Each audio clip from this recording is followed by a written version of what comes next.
Okay, so on this next one, it is not yet in standard form. So what I want you to do is distribute to get x squared plus 2x.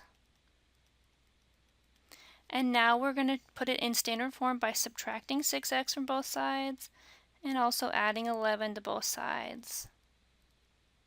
So that successfully gets me 0 on the right-hand side. On the left, I'm getting x squared minus 4x plus 11. Then I can determine what my a, my b, and my c are once it's in standard form.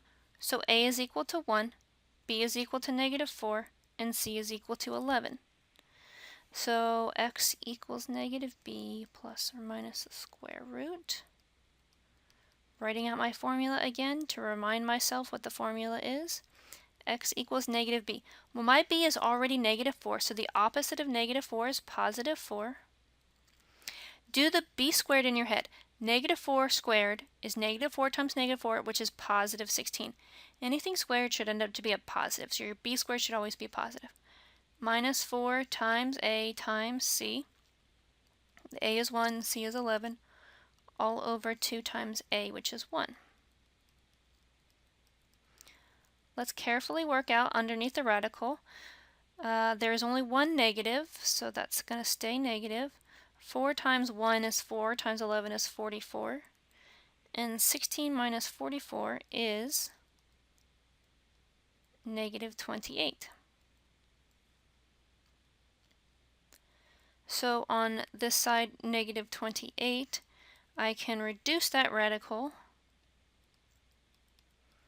4 times 7, 2, 2, and 7. So I have 4 plus or minus. The 2 comes out.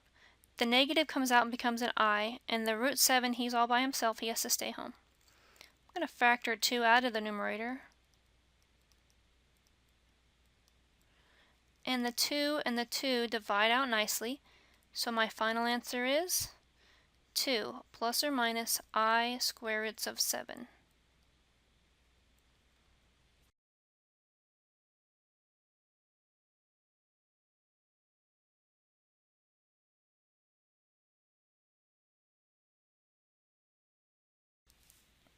On our last problem of this type, we're going to distribute to make this into standard form. So I get 3x squared plus 12x minus 2x minus 8 equals negative 7. I'm going to combine the two terms that are like on the left-hand side, which gets me 10x positive. And at the same time, I'm going to add 7 to both sides to get minus 1. So my a, b, and c are a is 3, b is 10, c is negative 1. I'm going to plug it into my formula.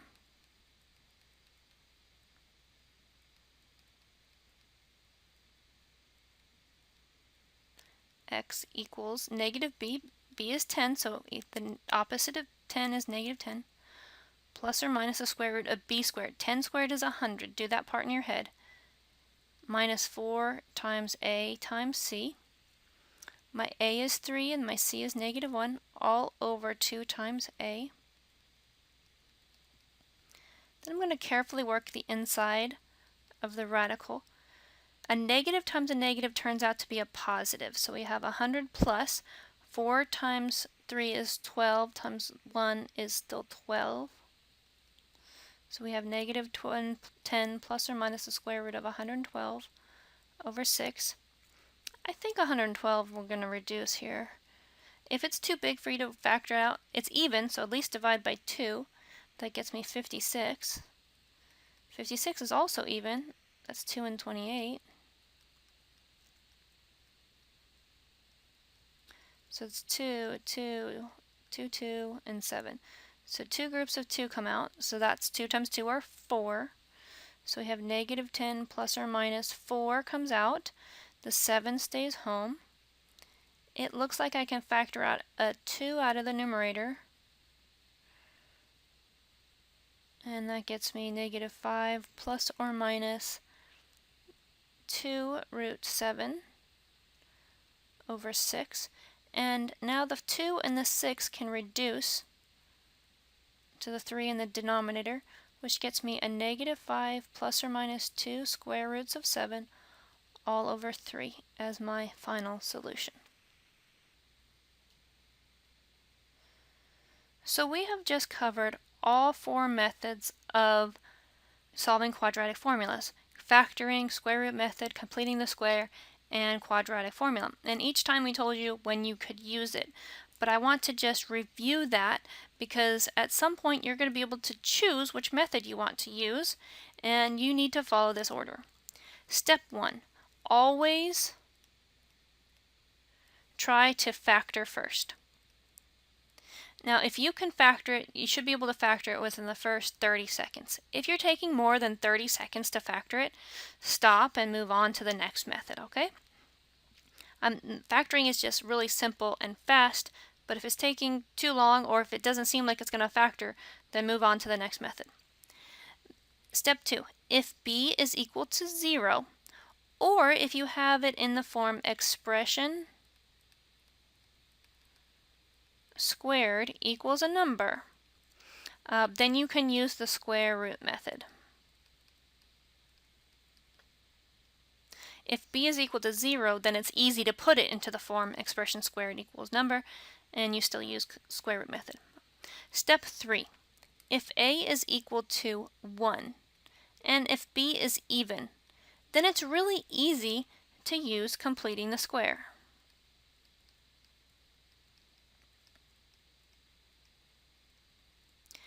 Now, if a is not 1 and b is not even, you can still use completing the square. But in my opinion, if a isn't 1 and b isn't even, or if I can't get it like that pretty quickly, then I would probably abandon that method and move on to step 4, which is, as a last resort, use the quadratic formula,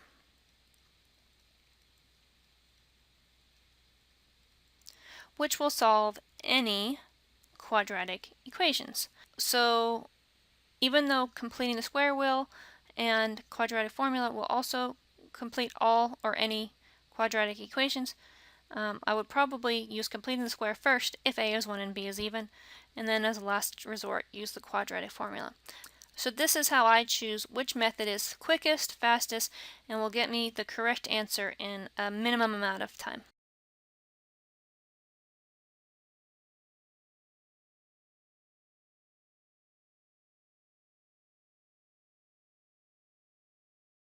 So I hope this summary helps you when you're trying to decide which method to use.